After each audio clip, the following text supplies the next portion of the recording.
Now, let's say you're in the market for a JDM sports car, but you look at the JDM tax on all of the really cool cars and you see how ridiculously overpriced they are. Perhaps you could find something that's a bit more affordable, something that's just as charming, and something that's just as influential in the world of cars without breaking your bank.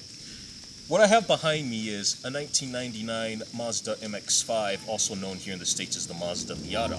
But today we're going to find out, why was this car so successful and why is it so loved by the automotive community? This is a car that truly needs no introduction. Despite it having the proportions of a chibi anime character, the rumors say that the MX-5 single-handedly eviscerated the small British roadster market.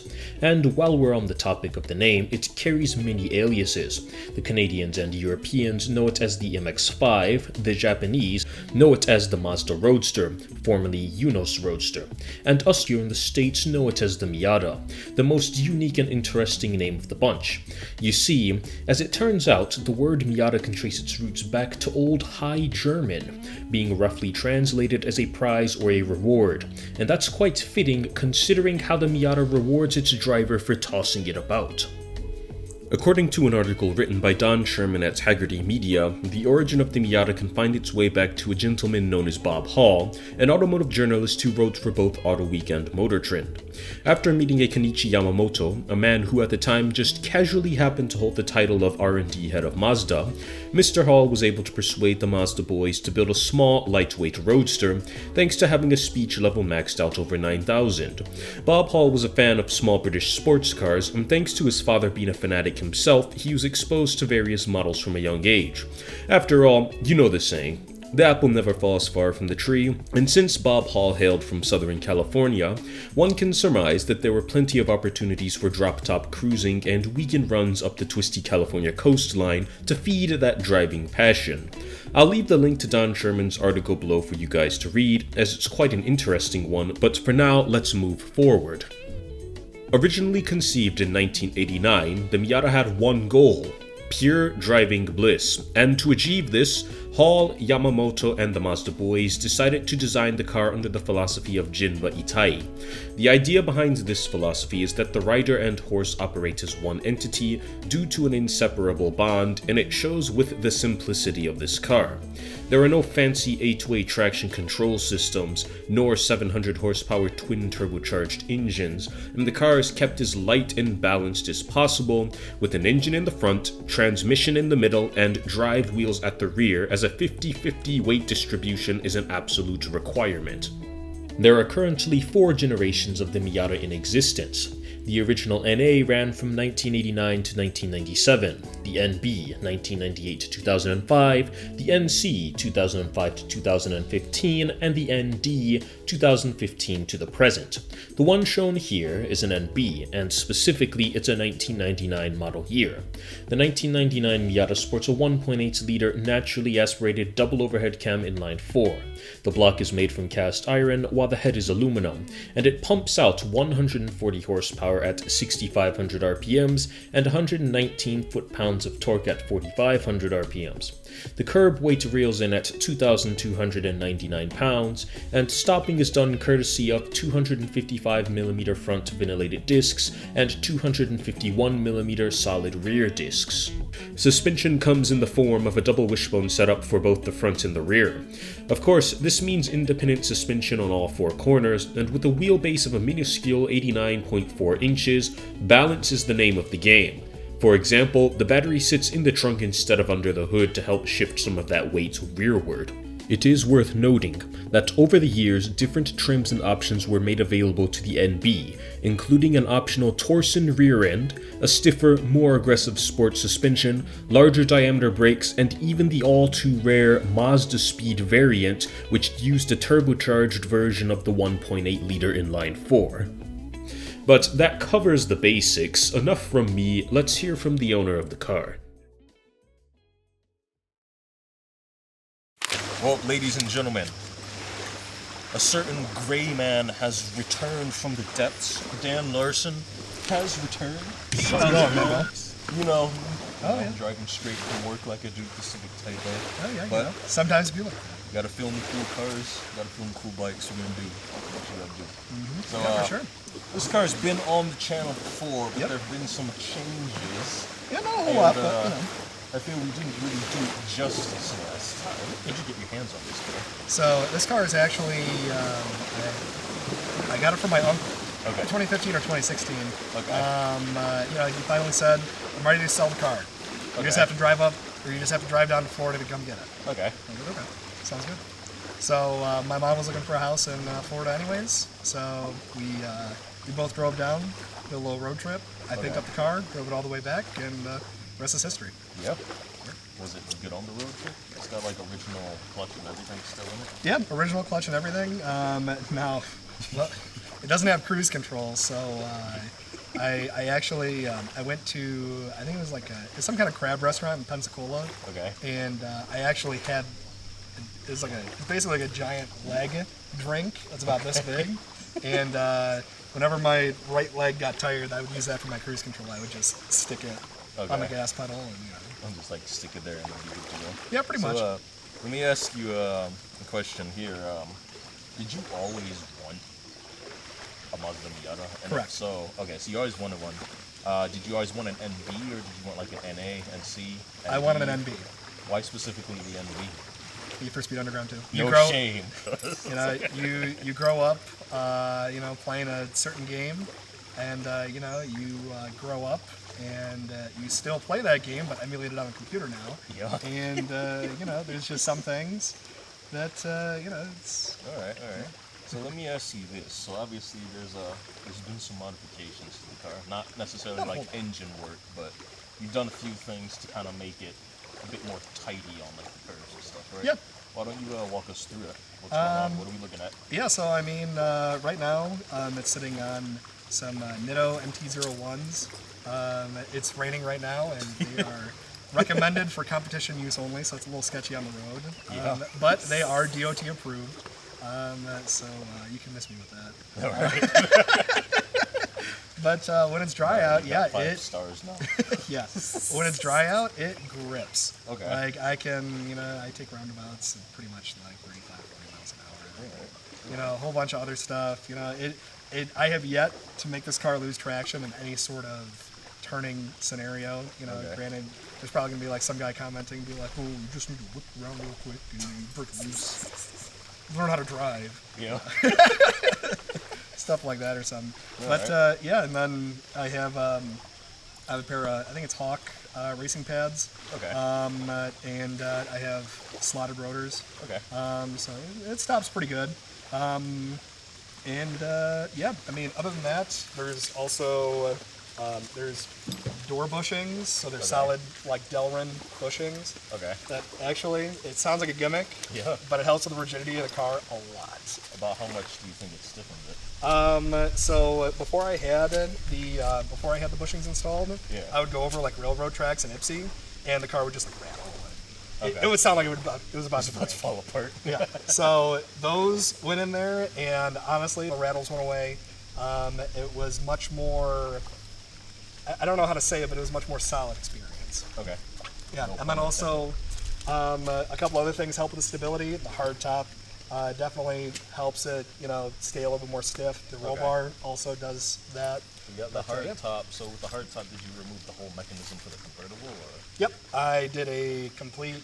Okay. I got rid of the whole soft top. I was like, I don't need it. I'm just gonna bolt the hard top on. Fair But enough. you know, little old me, that was 22-year-old me, and not thinking very much. Yeah. Yeah, because now I actually sort of wish I had it, so I wasn't either hard top or no top. But, Okay, that's fair. you live, you learn. So let me ask you this then, because with that mechanism removed for the whole soft top, how much weight do you think you lost? So I've read up on forums. I don't know exactly how much, but people say it's like basically take the soft top out and put a roll bar in. It's like you didn't do anything. Okay. So it's like a 100% trade. So it's basically like you lose the weight, but you get it all back with the roll bar, but the Yep. benefit is the increased rigidity of the chassis, keeping Correct. the car more stable and playful around the corners and stuff like that. Yeah, it's not flexing. So a couple other things I noticed. Got a steering wheel in there. What is that? So yeah, that's a Sparco steering wheel. I put it on an Energy quick release. Also need for speed. No, actually, it was honestly it was because the stock Nardi wheel. When I was driving it, it would go up against my leg and it was very uncomfortable. I think it's like 30 or 40 millimeters smaller, significantly more, and now I don't rub my leg on it while I'm driving. So other than that, it looked like the only other thing I saw in there was like kind of you did a head unit, got rid of the old sound system and stuff like that. Head unit, and I put a cup holder in. Oh yeah. So the cup holder in this thing is absolutely trash. You have to open up the center console. No, that's stupid. It's a pain in the butt, and Hey. like it gets in the arm. Gets in the way of you shifting. Hey, this car actually had cup holder though. Yes. RIP Lexus LFA. No. Yeah. So instead, what I did, big brain move here. Yeah. I put a ram mounts, basically articulating cup holder, so it moves as the car moves, and it clamps right onto my my roll bar. Well, the harness bar for the roll bar. So hold on. Yeah. Sorry, don't mean to cut you off. But when you're going like through a corner and that inertia's moving the car, with that type of harness set up through a cup holder, it keeps it straight. Is Yeah, what you're telling me. correct. So, yeah, Fujiwara-san would not approve because it keeps the water level no matter what. Yeah, it's cheating. It's not approved by Ubuntu, but it's approved by us, so that'll work. Yeah, exactly. Don't spill drinks. Don't spill drinks in your car. What would you say is the thing you like the most about owning an NB?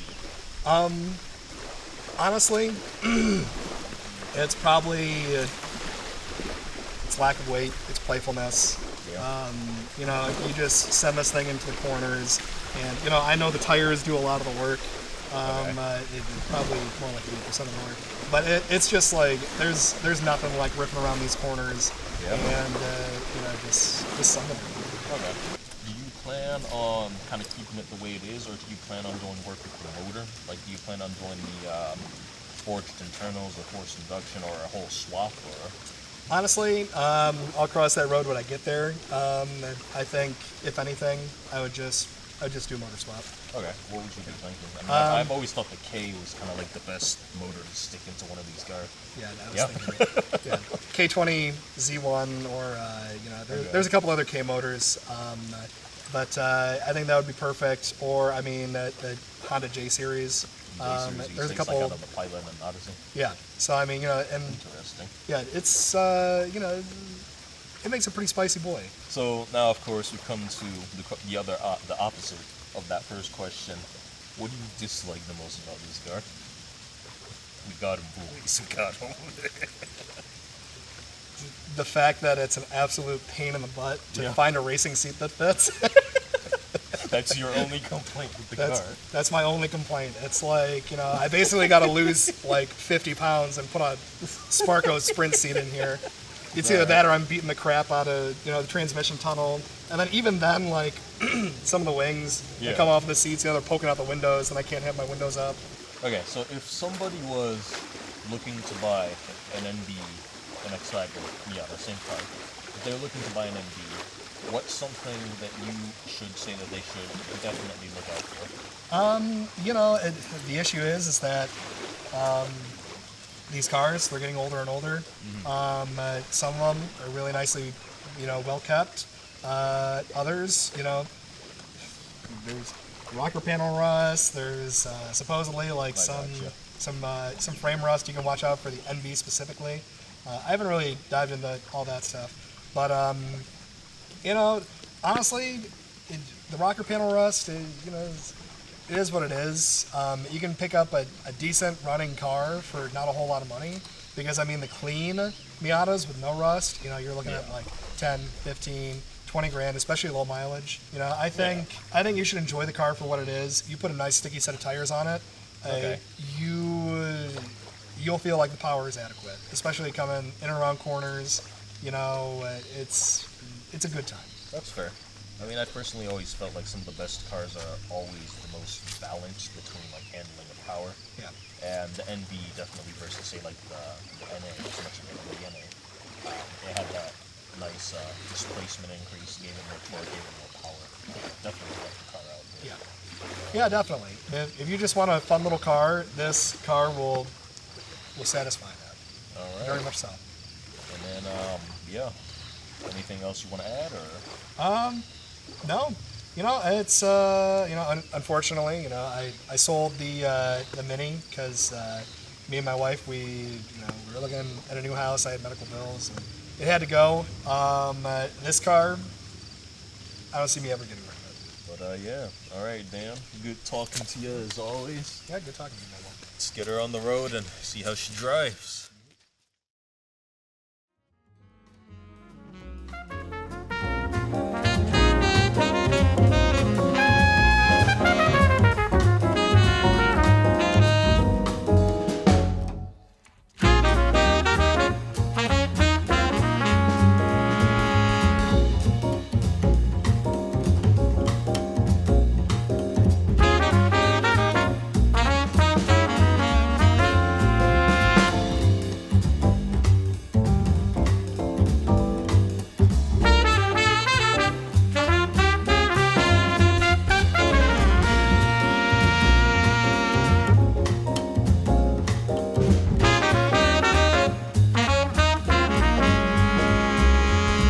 So, the styling.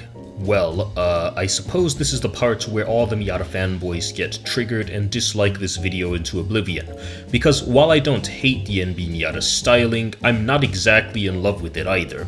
Let me explain. Firstly, it has all the correct roadster proportions: the elongated hood, the low roof line, the short stubby rear end. It's all there.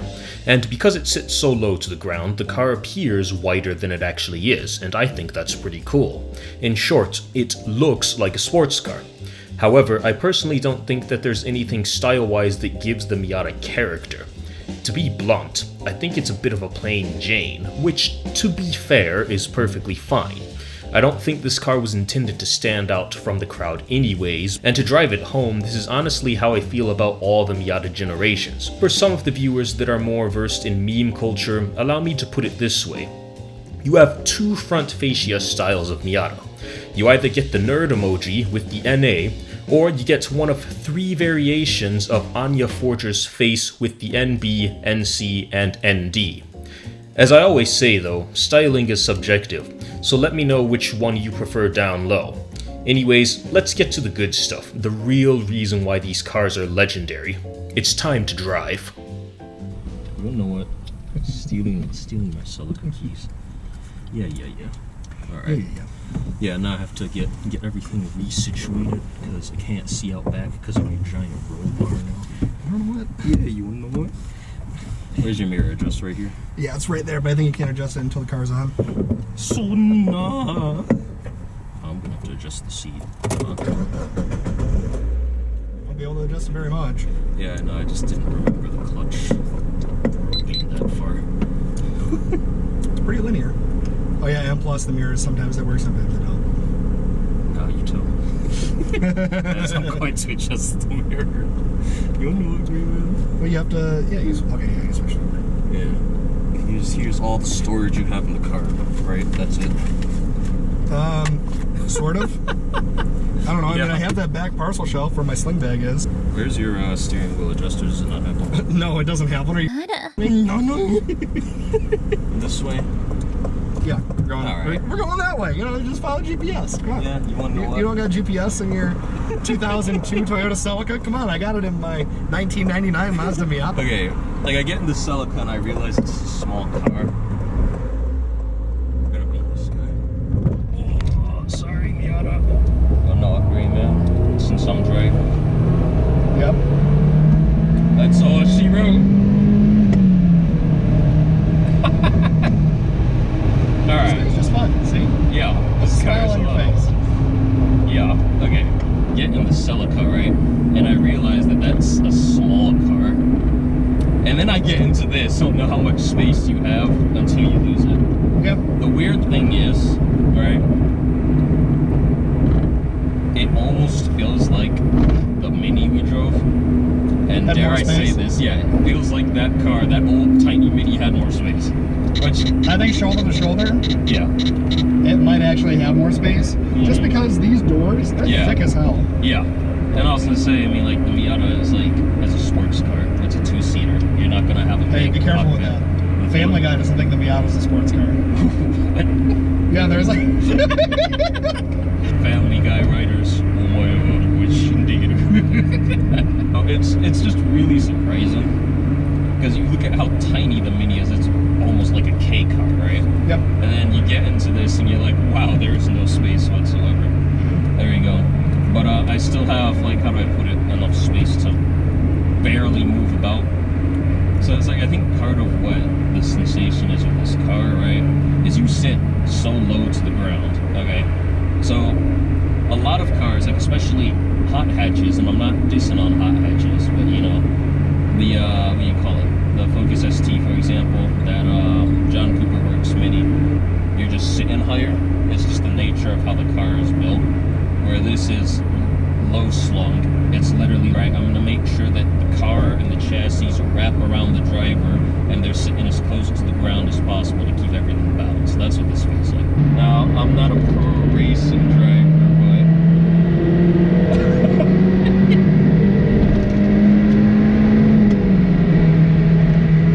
you know, when people talk about just use all of the car, this is what they're talking about.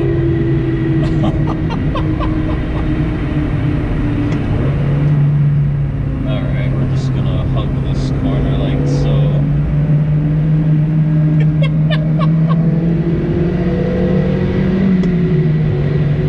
Really easy to kind of react to what the car is doing, if that makes any sense. yeah. Communication is key. It's really easy to kind of feel where the rate is transferring. When you go to a corner, when you let off the gas, when you hit the brake, it just puts a smile on your face. Yeah. It really goes to show, and I know it's cliche to say it, but it really goes to show you really don't need that much power for a car to be enjoyable. Okay? So if you get one of these, you're gonna swap it right away? Probably. Like, Disgusting. I know, contrary to what I just said, 210 isn't all that much power, but I feel like that's kind of the perfect balance for a car of this size. Man, I don't know, I would love to own a car like this. It has the perfect amount of weight in the wheel, where it doesn't feel like I'm fighting it. Yeah, it's great. Yeah. You know, the tires do add a little bit of weight to the wheels. Such an agile and small car, you really don't need to do much. So if I turn the wheel that much, we're already turning, and I'm barely moving the steering. That's how quick this rag is. Yeah, and I mean that's what I was saying in the interview portion. Yeah. Is that, you know, it's like I move the steering wheel just a little bit, and it's like, you're going here, you're going here, going here. It's a good time. If we're going slow, all these bumps, you can hear the bushings just giving up life. Okay. Because they're old, rotted, and need to be replaced. Yeah.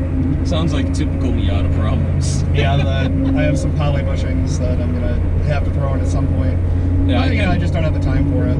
The stupid thing is, you can feel all the little divots in the roads. Like in the back camera, right? You're looking and it looks straight because this is a well-paved road, right? The thing is, I can feel right there on the left, and then I feel it coming through my foot. Every tiny little divot. And that's what this chassis is good at doing, why so many people like it. That you can feel everything, dude. Yeah. You know what, Remo? Yep. There we go. There we go.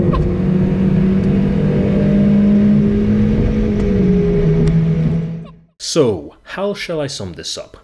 I could be an average NPC and tell you, yes, the Mazda Miata is perfect and has never seen a single flaw since its immaculate conception, therefore you should immediately buy one because Miata is always the answer. But I'm not going to do that. Let's start with the good, because while the NB is not a perfect car, it gets rather close. Firstly, it's nearly impossible to fault this car in the corners. Colin Chapman, the man who founded the legendary British manufacturer Lotus, famously once said, "Simplify, then add lightness," or something like that, and the Miata could be considered a prime example of this design philosophy. I say this because Colin Chapman's famous quote fits superbly within Mazda's Jinba Itai design philosophy for the Miata. By keeping the car simple and free of fancy gadgets and pointless gimmicks, the car is kept compact and lightweight, which allows for a quick and responsive chassis, one that increases the driver's willingness to push the car to its absolute limit because trust has been built up between man and machine, therefore fulfilling the concept of the horse and rider operating as one. The NB then seems to have a superpower. It can convince anyone that sits in the driver's seats that they are as professional of a racing driver as Hamilton or Verstappen. It doesn't matter how bad you are because the Miata is simply that good at teaching fresh drivers proper performance techniques. Don't believe me? Well then might I urge you to look into the Spec Miata Racing series. The chassis is so sublime and so intuitive that you could run an NB around the Nürburgring Nordschleife blindfolded with one hand tied to the steering wheel. Although I don't recommend doing that. The 50-50 weight distribution, the front and rear independent double wishbone suspension, the low center of gravity, all culminate in the form of an automobile that revolves around the lost art of communication, a concept that is no longer found in the modern NPC dating scene. Get the back wheels to step out, and the Miata transforms into a provocative, sensuous salsa dancing partner. The light undulations in the road are like the slight tug of your salsa partner's hand, caressing and edging you into the next sequence of the dance routine. The perfect amount and ease of countersteer, creating a graceful glide along the smooth ballroom floor. What, you thought Jason and Karen were the ultimate dancing pros? Well, clearly you've never heard of Dan Larson and Miata-chan. It's fantastic. However, when you finally reach the end of the Twisty Canyon Ballet, you reach the Miata's most glaring flaw. So you know what? Stop the music, pause the video, no. You know what? I'm gonna say it, because I don't care about triggering the engineers. From my personal experience driving the car, it needs more power.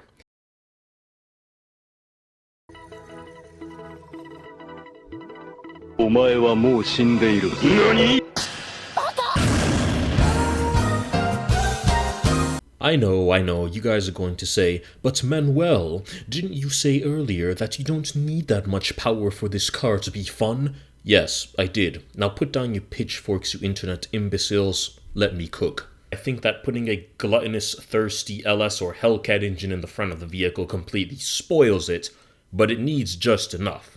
The factory 1.8 is underwhelming for how capable this chassis is, to the point that it's almost an insult, and the NB would be perfect if it had a high-revving, lightweight, naturally aspirated 4-banger with minimum power around 180 to 200 horsepower. There's a reason that K-swaps are popular on these cars, and if I ever owned one, it would immediately be the first modification that I make. While the lack of power may be more of a personal issue, the rocker panel rust is actually a common failure point on both the NA and NB Miata. If you are considering purchasing one of these cars, the first spot to check for rust is around the rocker panels and then both of the front and rear wheel arches. If there is some visible, be doubly sure to check underneath the car as well for rust. The NB, being a 20-plus-year-old vehicle at this point, is also no stranger to oil leaks. If you notice that your engine bay happens to resemble a symbiote-infested Niagara Falls, you'll want to check a few spots. Take a look around the valve cover gasket as well as the cam angle sensor, which has an O-ring that deteriorates over time and, hey, what do you know, likes to leak oil. Continue on and you'll find that the convertible roof on the NB is not made of the most durable of materials. Check for any tears, cuts, separation, and damaged windshield header seals when inspecting a potential purchase. As far as any transmission concerns go, the clutch slave cylinder seems to be a common failure point on high-mileage vehicles and especially on aggressively driven examples. If you get in the vehicle during your initial inspection, see if you're able to roll through the gears normally, and see if the clutch pedal feels like you are treading through mud. If you notice any issues, check for any fluid around your slave cylinder. Perhaps by this point you've come across an example that you consider to be the one. What sort of prices should you expect for a clean NB? Well, a quick visit to classic.com and you'll find that the average list price for a clean, lower mileage example hovers around $13,000. Of course, if you're like me and you want to modify one, then getting a vehicle with upwards of 100,000 miles on it for around $8,000 isn't unheard of, and there are still good examples hovering around $5 to $6 grand with minor blemishes. All in all, I absolutely enjoyed my time with the NB Mazda Miata. It's a fantastic car, even though it needs a touch more power, but hey, that's where the aftermarket community comes in. As I reminisce with my time behind the wheel, a rather saddening truth set in. We've all at some point in our lives heard the phrase, "They don't make them like they used to." Perhaps you've even uttered these words yourself. You see, dear viewers, here's what I'm on about. The Mazda Miata is a simple car, and the only goal that the Miata engineers had in mind was to create a car that was cheap on your wallet, but still made you blush when going full send through a corner.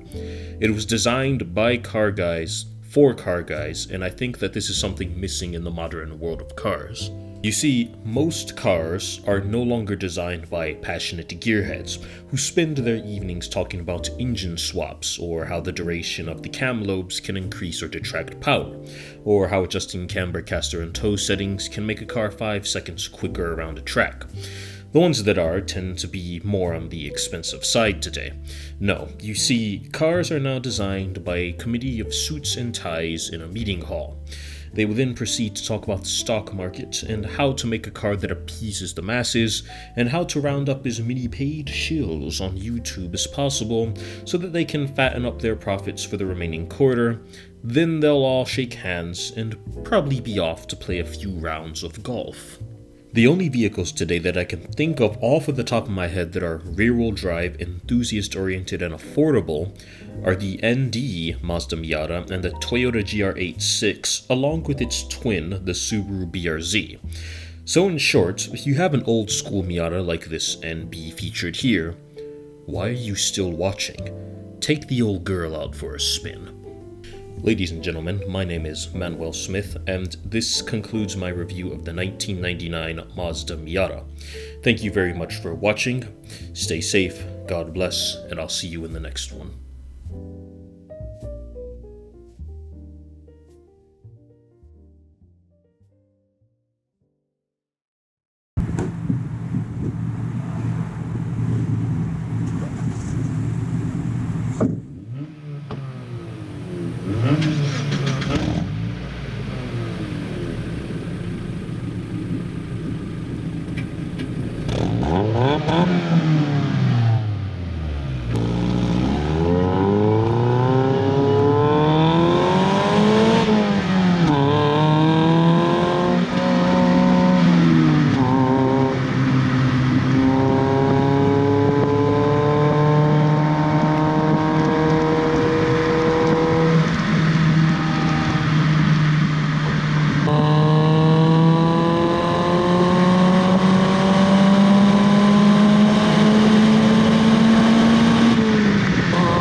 Sure that it looks good in shot, so is that.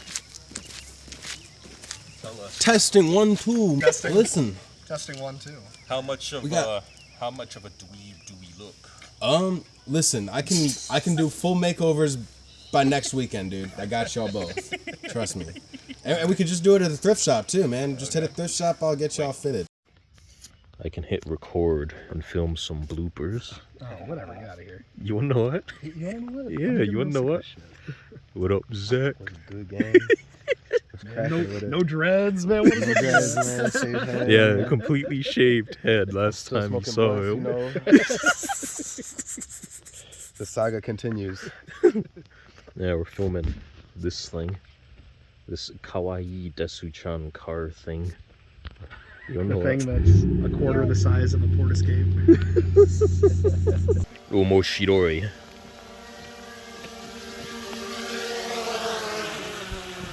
Literal Metal Gear Solid type stuff. These look like skateboard bearings. Yeah, Yeah, they're like copper. Bro, look at how the camera's moving. It's literally a Metal Gear. Yeah, no, it's on a pretty active gimbal. All right. So yeah. So we're testing. Testing. Yeah, it's testing. It looks good from this angle, but it's just gonna be really sketchy. All right. You wanna know what, Green Man? You wanna know what? Try to Yeah. point the camera. You wanna know what? All right. Yeah, while we're waiting for Zach. Yeah, while we're waiting for Zach. Oh, there he is. Oh, well, You what do wanna you know? what? The usual suspects.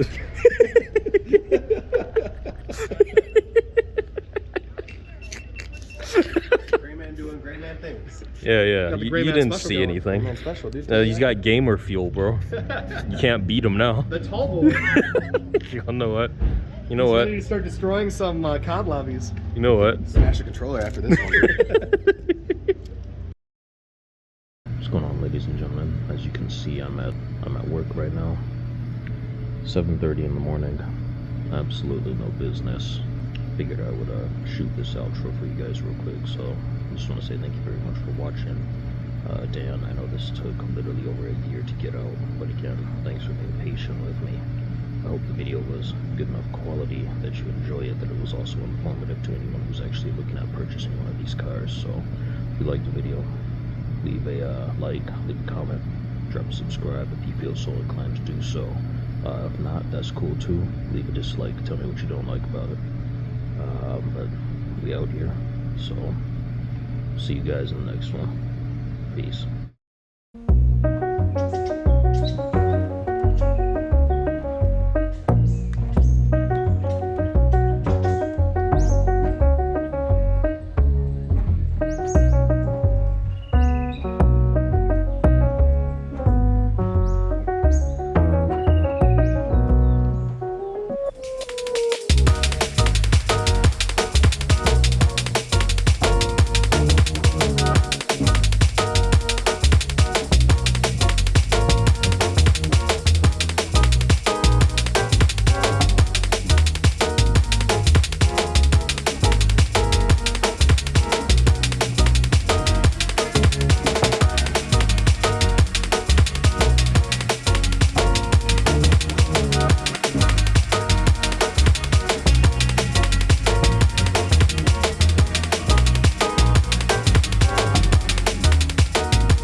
That's really an interesting color. I didn't know it was red.